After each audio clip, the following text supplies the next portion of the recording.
but this is an interesting thing. I think that's a really interesting point that you made, because electric guitars, especially distorted electric guitars, have an attitude inherent in that sound.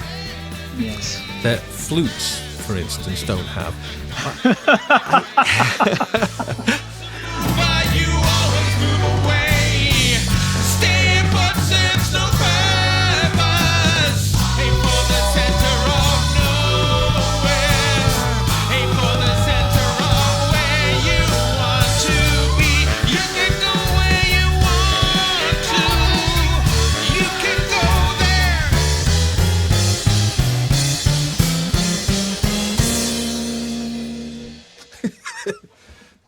Wow. Bloody hell, Gaz. That's a bit epic. Damn. It's a 3-minute long maximalist. Wow. Gaz, wow. I mean, I hear hints of Jethro Tull and Tom Jones, kind of like, it's amazing. That's funny you should say Jethro Tull. I changed the vocal. I did I put a new vocal on, an original vocal from just like a guide vocal. The guy who played all the saxes and flutes, he heard the original sort of vocal. And then when I played him the kind of finished sort of thing, he was going, it sounds like Jethro Tull. He said Jethro Tull. And I was like, I would have never in a million years thought that. So that's really curious to have mentioned that. So yeah, I'll take that. So tell us, what is the name of the track? It's called Destination Next Century. Destination. Yes. Next Century. Yes. And to me, it sounds like a story song. Yeah. Yeah. Definitely. There's a sort of the lyrical kind of aspect of it. Really, it's about wanting to kind of just get away from things, run and hide, and just sort of, and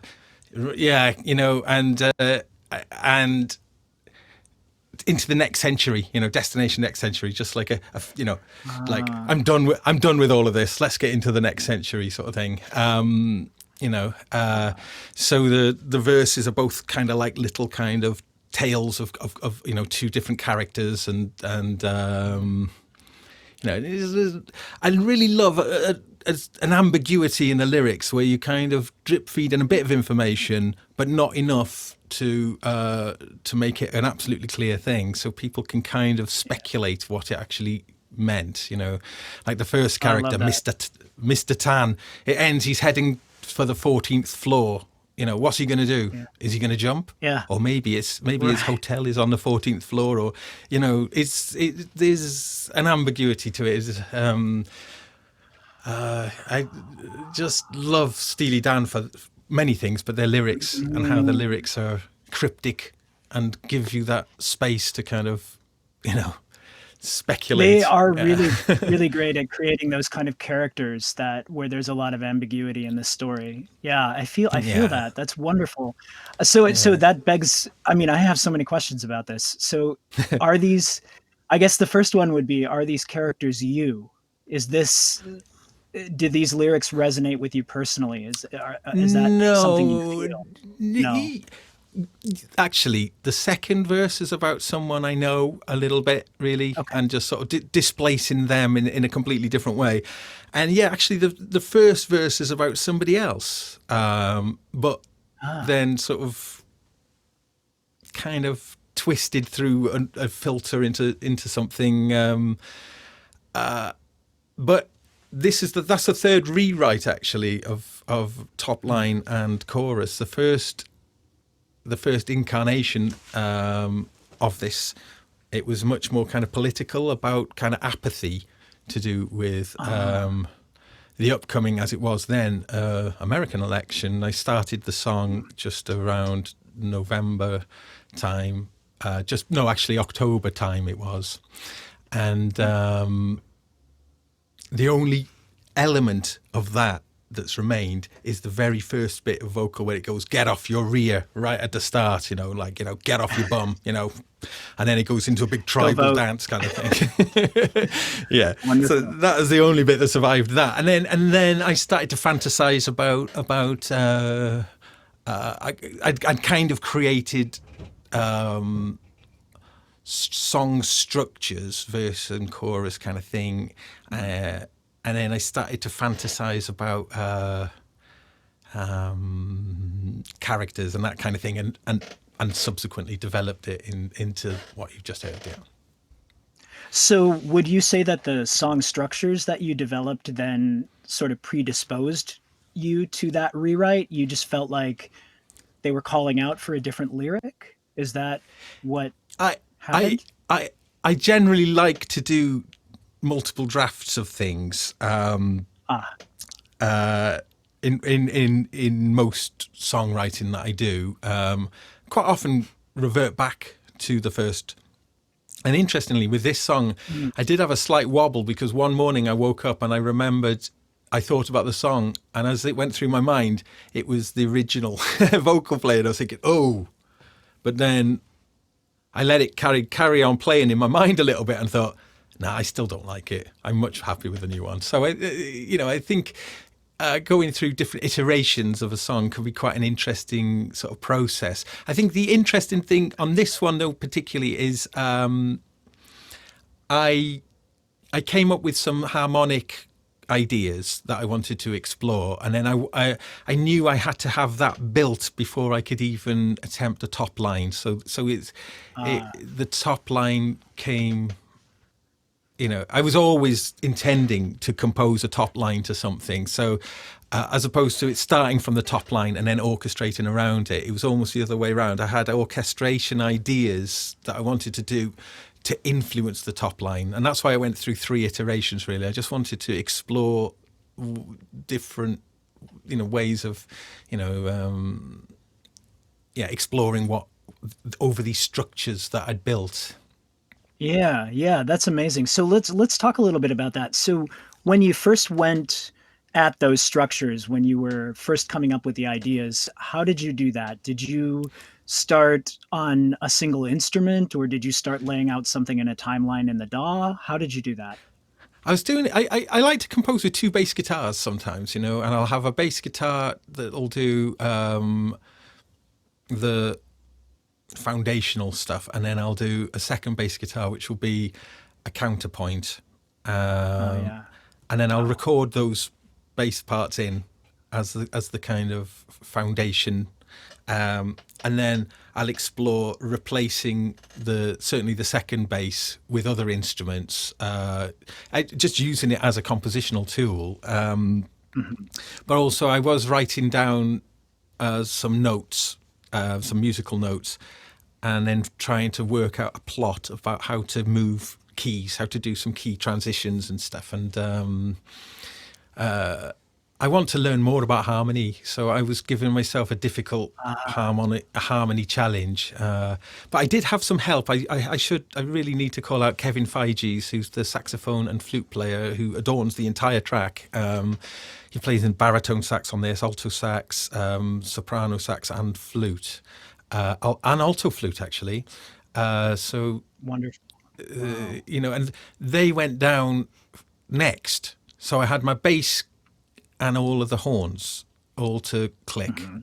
But I created a few little tempo map things, and it starts in 7/8 and goes to 4/4, but it has got a few little extra beats here and there, which kind of mess the grid up. Yeah, you have some pretty tricky metric and harmonic modulation in this track, and I guess that was my next question: was the orchestration, was it notated prior to your friend Kevin playing the horn and flute parts, or did he improvise most of that, or was there a hybrid approach? That's fantastic question. He didn't really know what he was letting himself in for, in a way, but he's such a brilliant.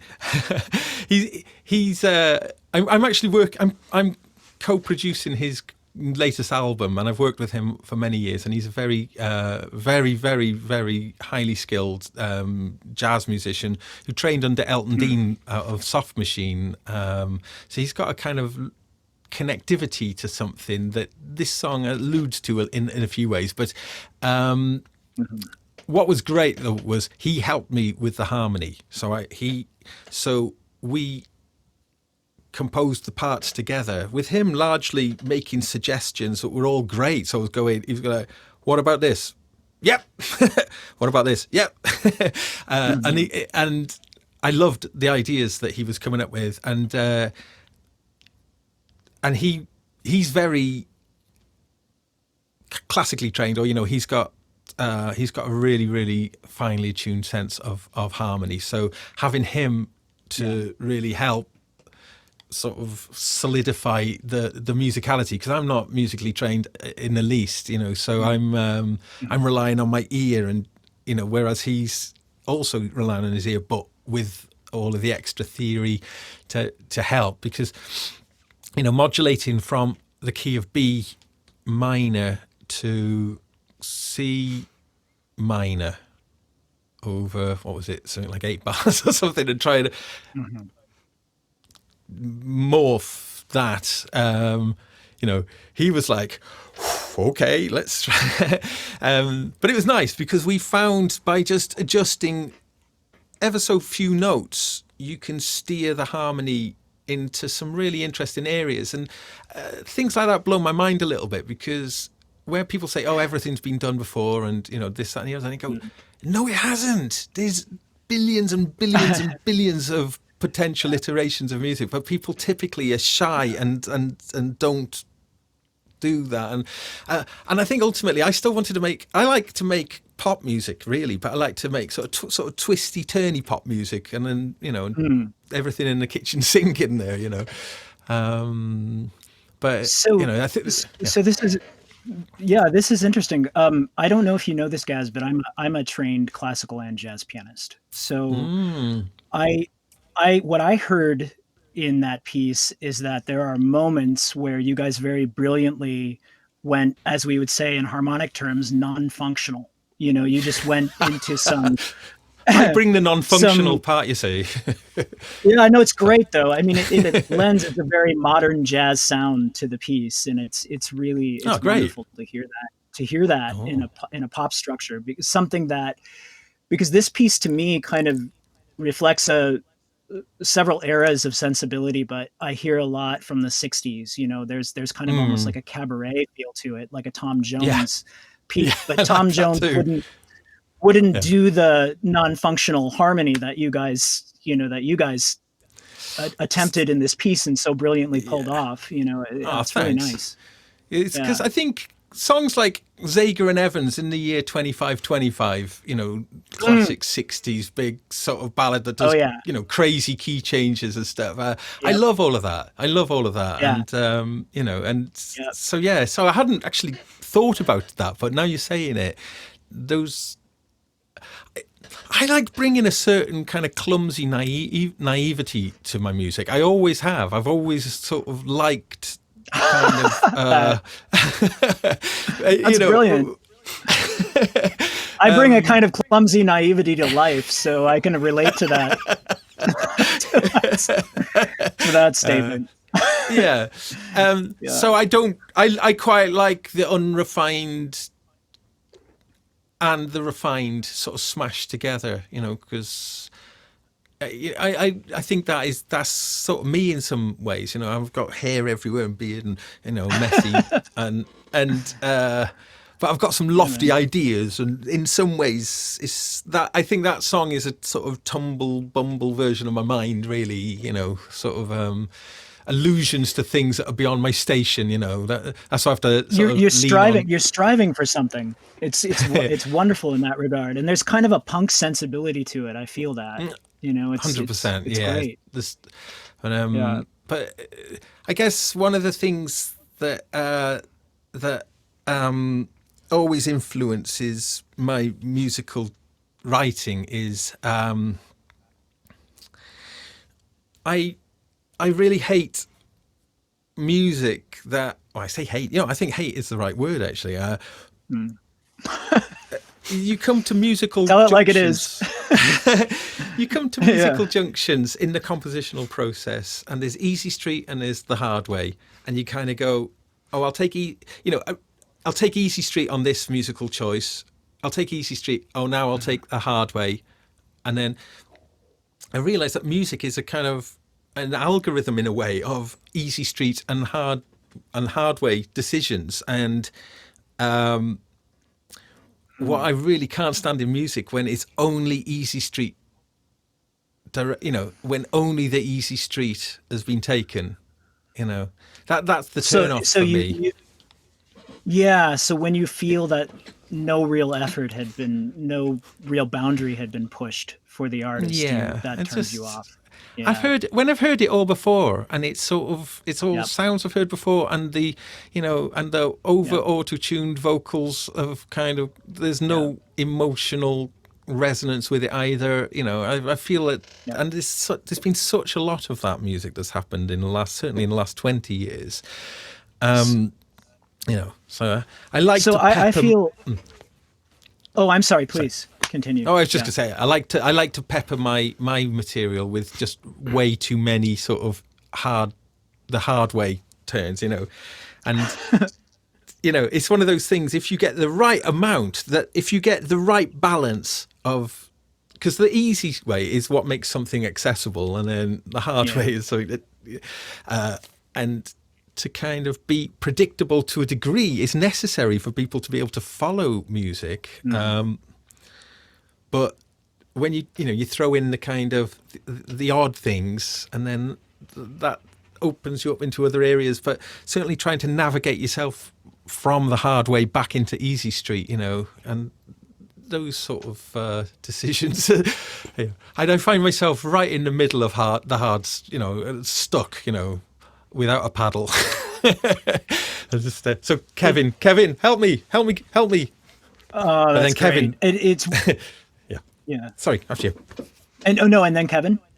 I was just to say that Kevin though is he's a real big fan of Henry Cow, and Henry Cow are one of the only musical acts I've ever heard who, when they're doing this easy street hard way, they don't take any easy way at all. There isn't a single, it's all the hard way. The entire career is that, and those decisions, However, it's quite nice working with someone with all of that skill and expertise as Kevin, because he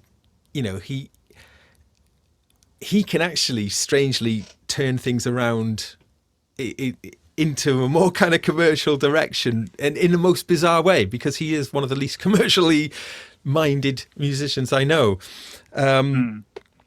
So I found that a really interesting process. So I had my bass and my horns. So that was the kind of the entire song structure made up of the two basses and all the horns, and then subsequently replaced all of the second bass with the baritone. So that was quite nice. Anyway, sorry, there we go. So then I have so many questions, but I'm gonna jump right on that one. So was the baritone part transcribed from your bass part? Did he play essentially what you had played on the bass, or just something reminiscent of it? No, more or less 100%. I think where he was helpful though was there were a couple of note shifts that he suggested just to help with those kind of key transition-y sort of parts. I mean, and specifically there's the bit with the big thunderous kind of toms and stuff. That's the real sort of weirdy sort of transitional bit that we're talking about in the most. But the flute was a really key texture that he brought along as well, that I wasn't initially anticipating, but has had quite a big sort of tonal effect on the song. I would say it's a highlight. Yeah, definitely. It's because as much as I love my synths, there's not a lot of synths on this song. It's all live instrumentation. There's glockenspiel on there, and there's but there is quite a lot of microfreak doing. Wonderful. Yeah. So I then converted all the baritone parts into MIDI in Cubase. The pitch to MIDI is pretty good. You have to go through it and tidy it up a little bit. And then I ran it out through a bunch of sounds. The MIDI then derived from the, so all of the notes are bang on what he's playing.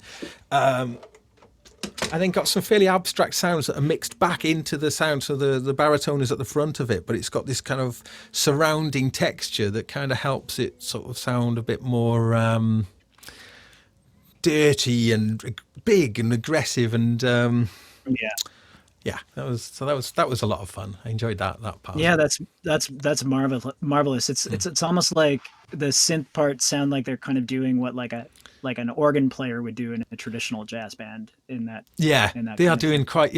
Oh, yeah. He's good. This guy's good. Yeah.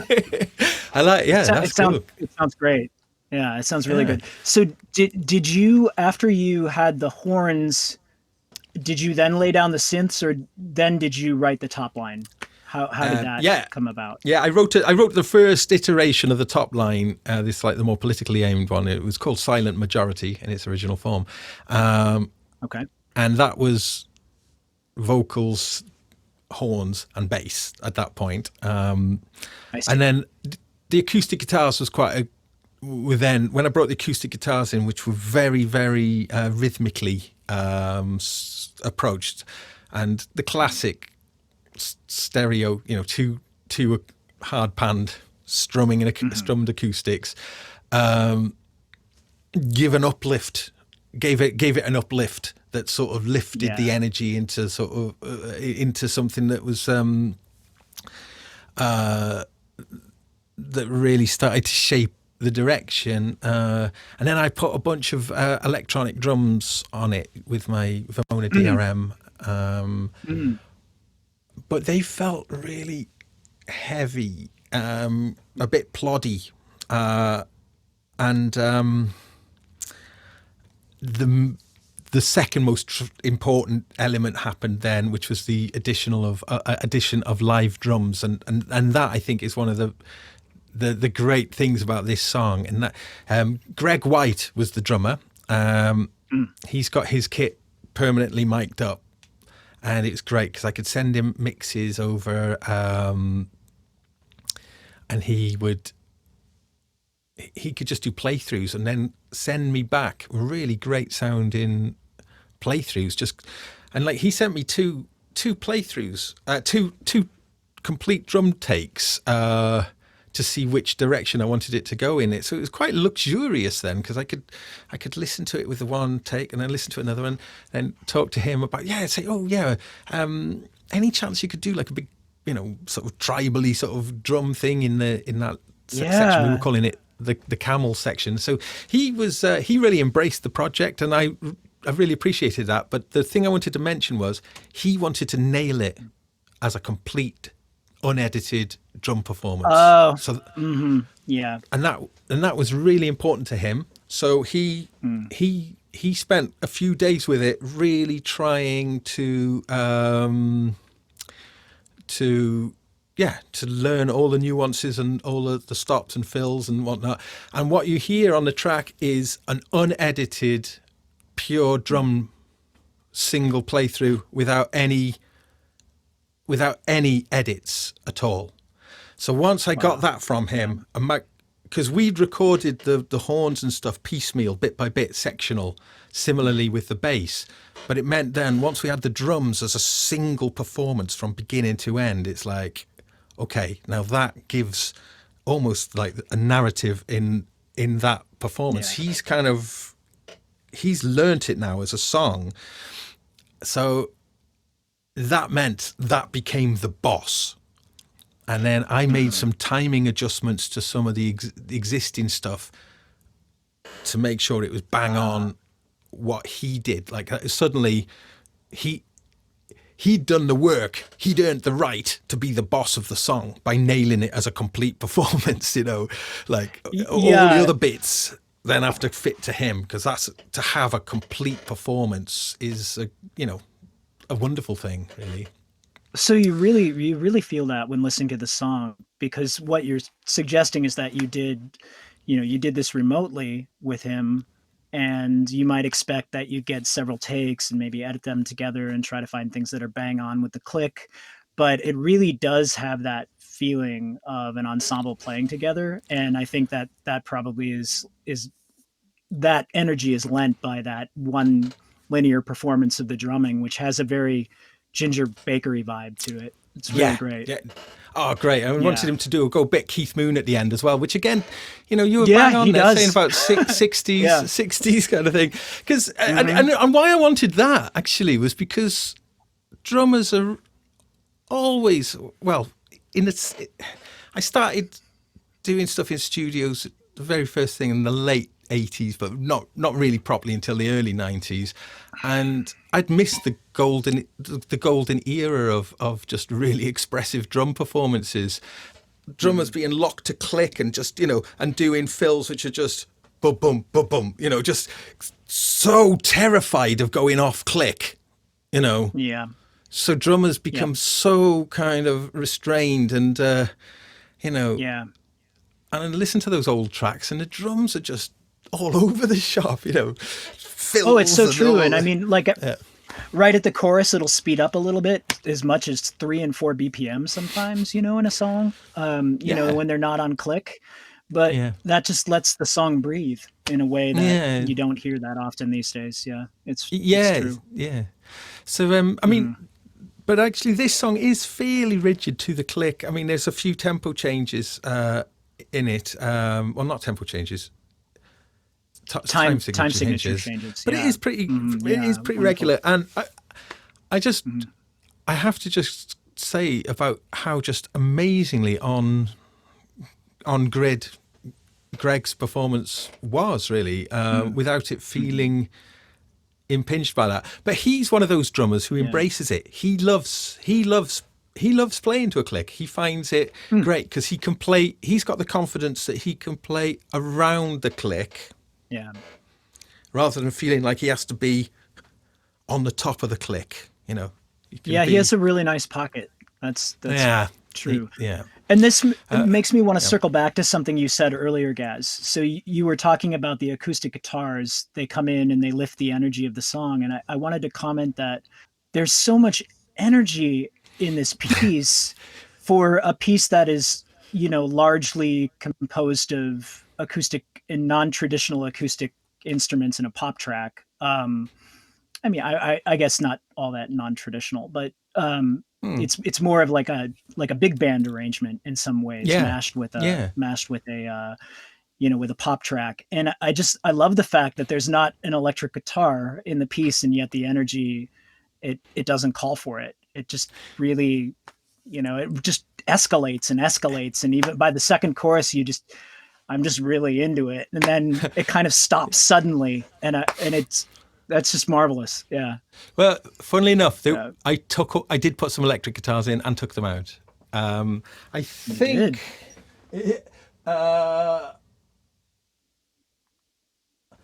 I tell you what, there is a few little in the verses that. You're right. I heard that. Yeah.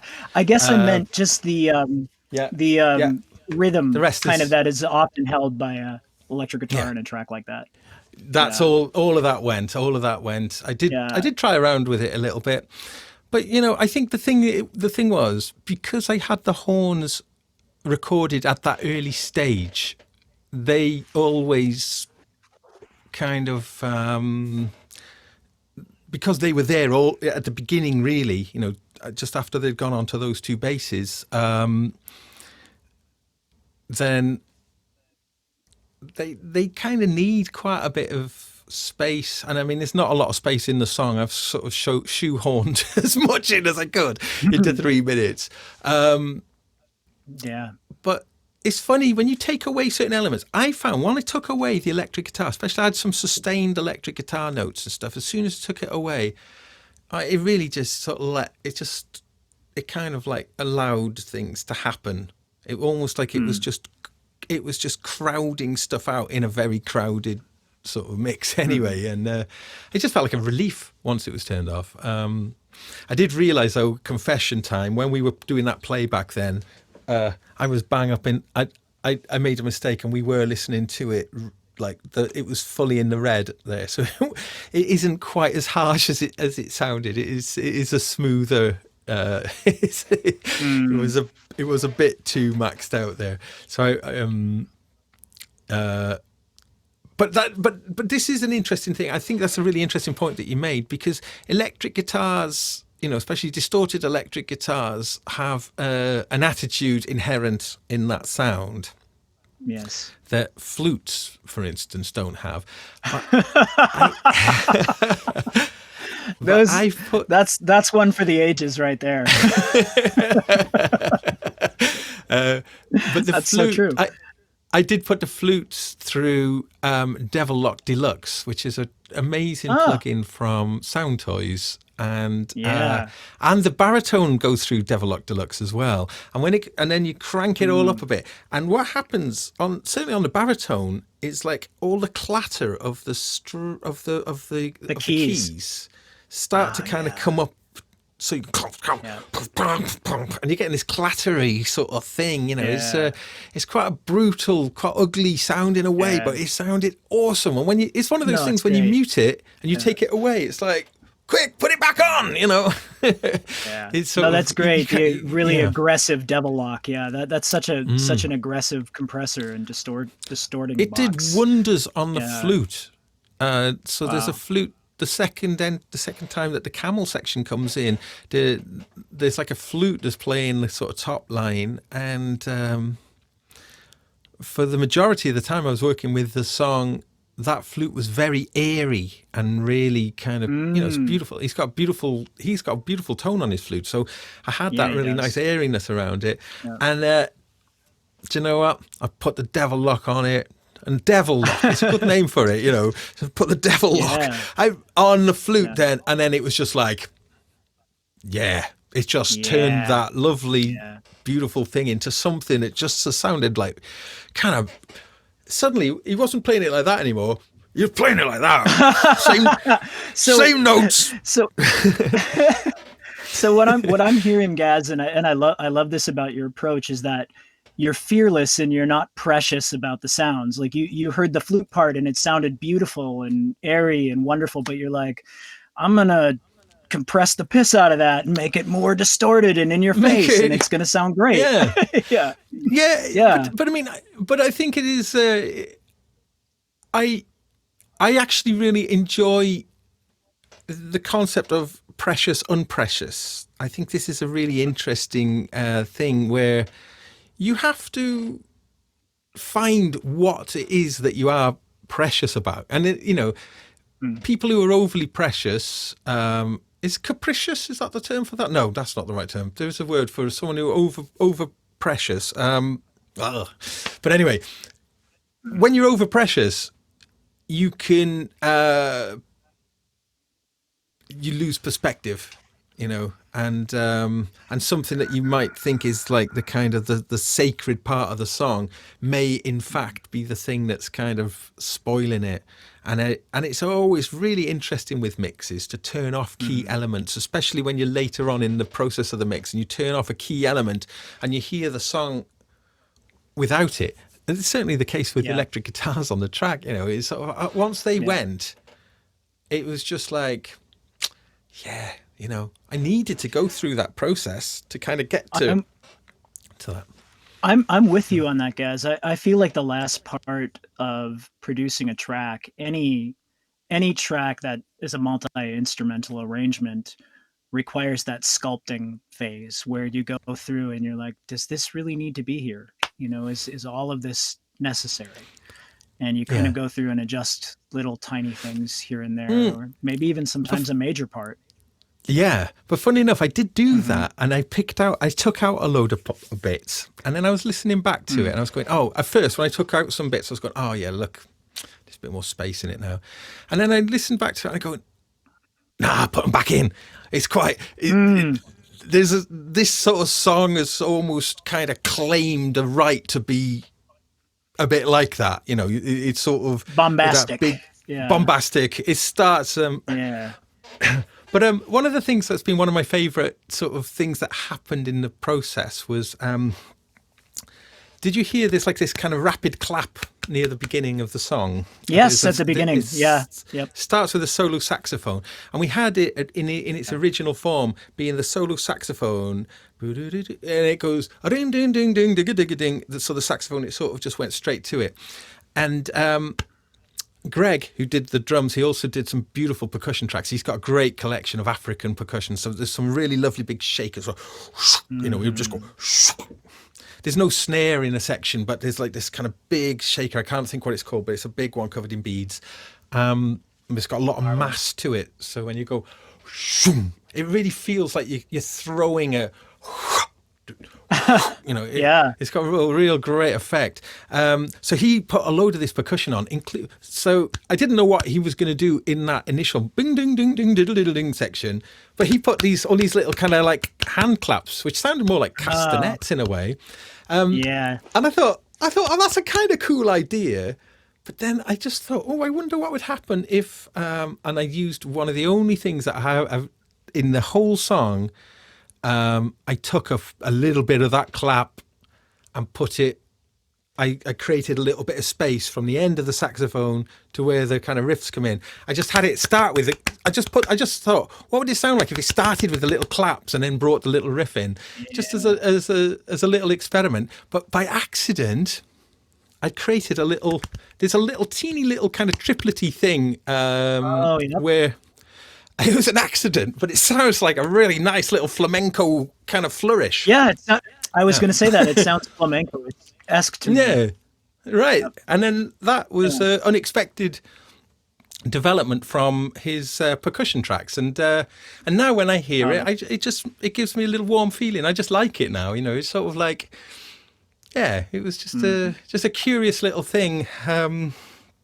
So this is like a lesson in the merits of collaboration. Just these 100%. Little serendipitous moments that wouldn't appear otherwise if you were just producing the track by yourself. 100% not. And you know, Kevin Feige's and Greg White's kind of contributions can't be underestimated. You know, they're really, you know, both very good professional musicians, high standard musicians. But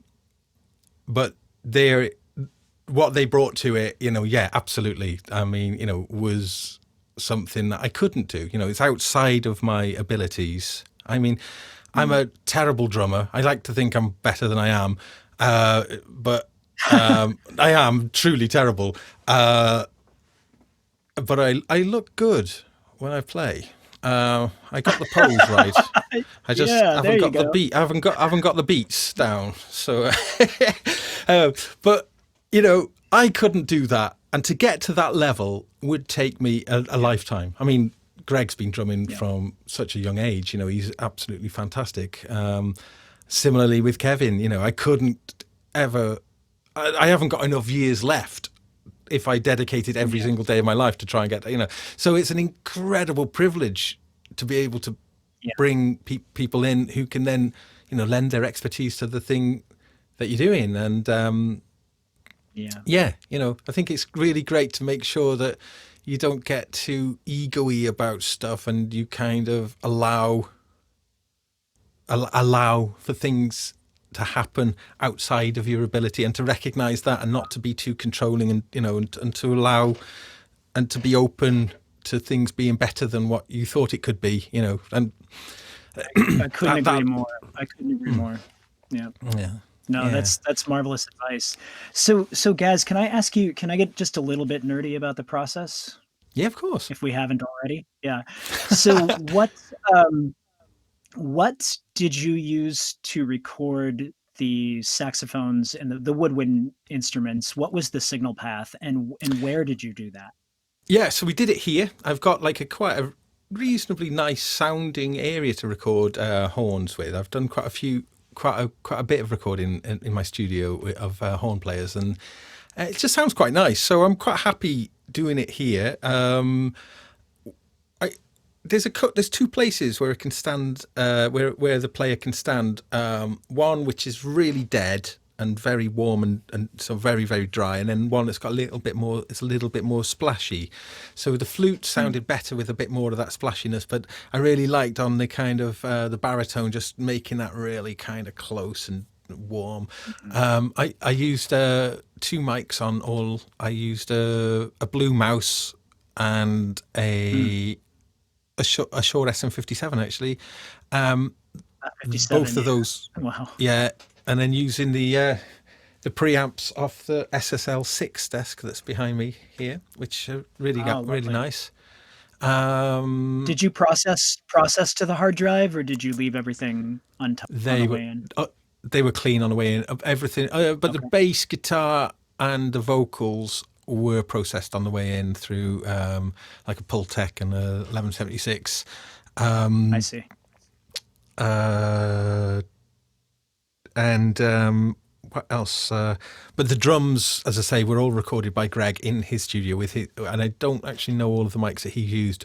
But what is quite interesting is in Greg's studio, he's got 16 channels on his kit, so that allows him to do a bunch of things that were quite interesting. Something in which that I've not experienced before. He had all the 3 toms, top and bottom mic'd. But he had them baked into stereo files. So for each tom, the left channel was the top skin, and the right channel was the lower was the underskin. So then I had to use a decoder a thing called MSED from Voxengo, a free MS decoder. Figured out a way of being able to do it. So then to separate them. Yeah, separating them, bring them back into sort of mono, and be able to make sure that they were phase coherent. But then what that plugin allowed you to do was to vary the balance then between the top skin, the top of the tom, and the bottom of the tom. And like in the camel section, as I'm calling it, the B to the C section, look, those toms sound really, really big and mighty, and the combination of the top miking and bottom miking of the toms just kind of allows the tom to kind of take a real more of a 3-dimensional quality on the toms than I'm used to, really. So that was good. But another one that was quite another element. Well, there's two other elements on the drums which are worth mentioning. One of which is where his drum studio is.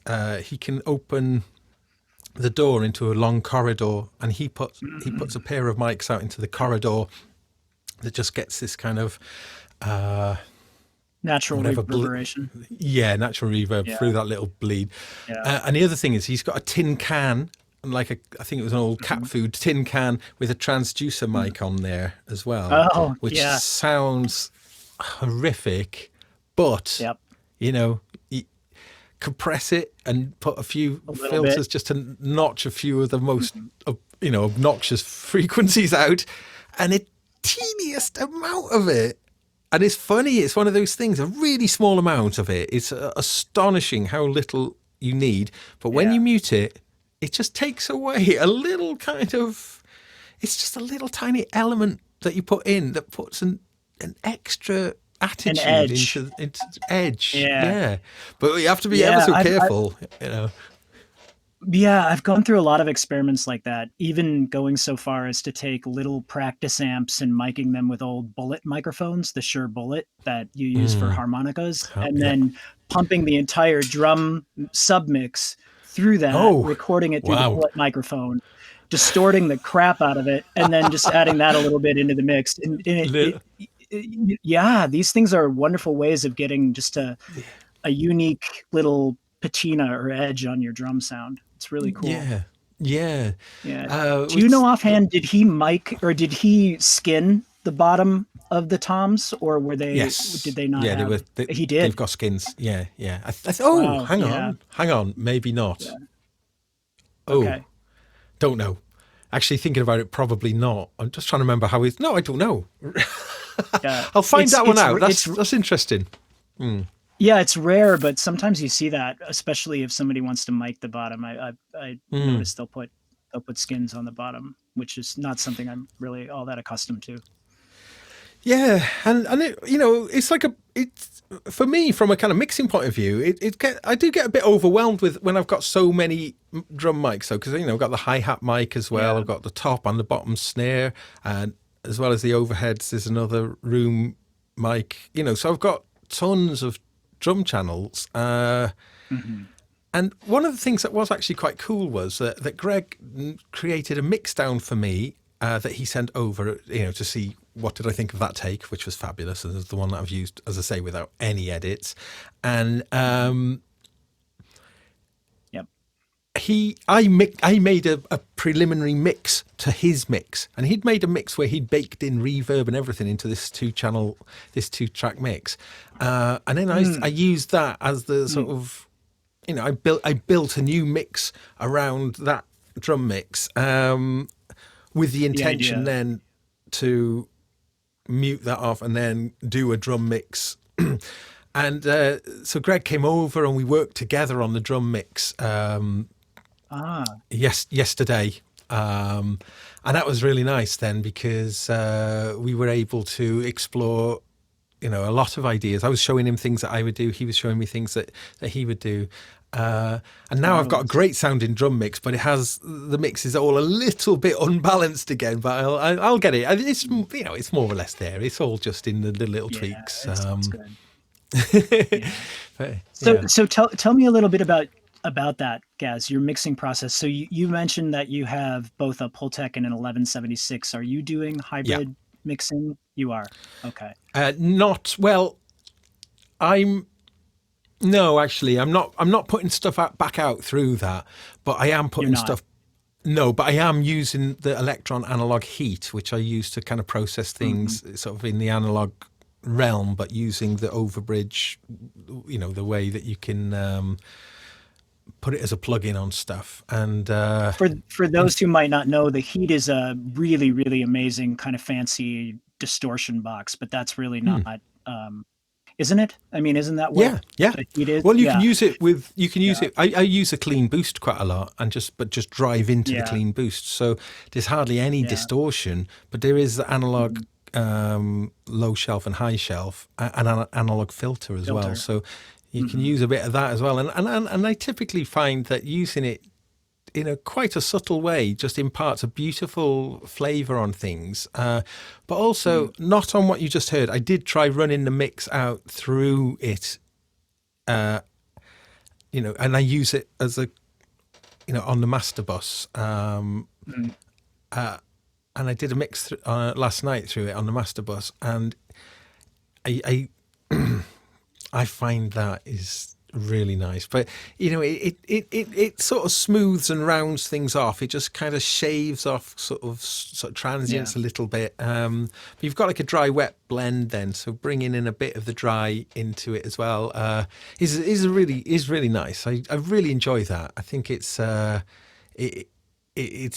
sort of pre-mastering process, but just shaping, smoothing a bit the top end. I think what we heard earlier was still a bit harsh. What I was doing yesterday was a little bit softer. So I think the finished thing, which is virtually finished, as I say, it's just a few tweaks, but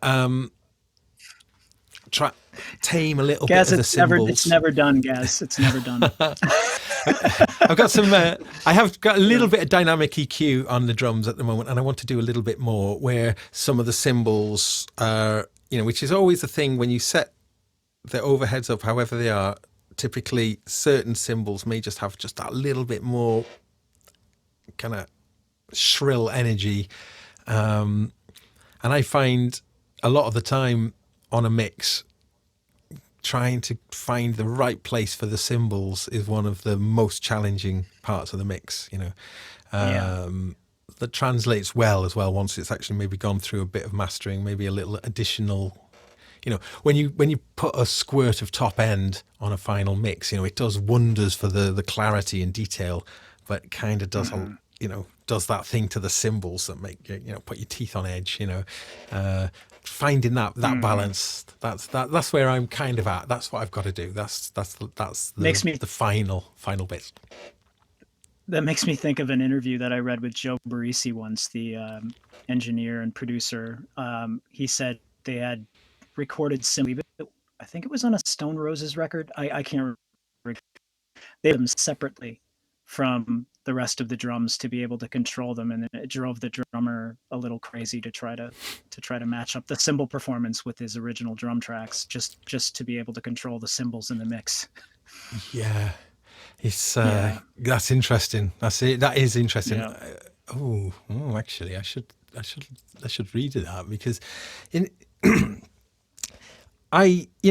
cymbals are one of these things. If you put like a lot of compression, which is typically what you would do to kind of rein things in, it's that thing of what the compression can do to suppress the energy can be quite devastating to the the liveliness, the spring, the kind of but it's finding that sweet spot. That's that. I'm always looking for that sound, sweet spot.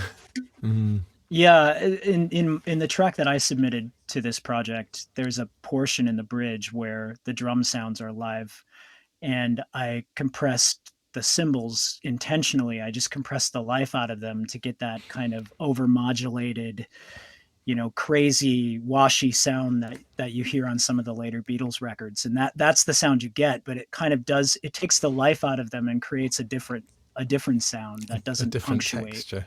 Yeah, doesn't punctuate, but sort of gives a whooshy sort of back texture. Almost backwards texture. Yeah, because I suppose taking that front attack then just gives it slight backward.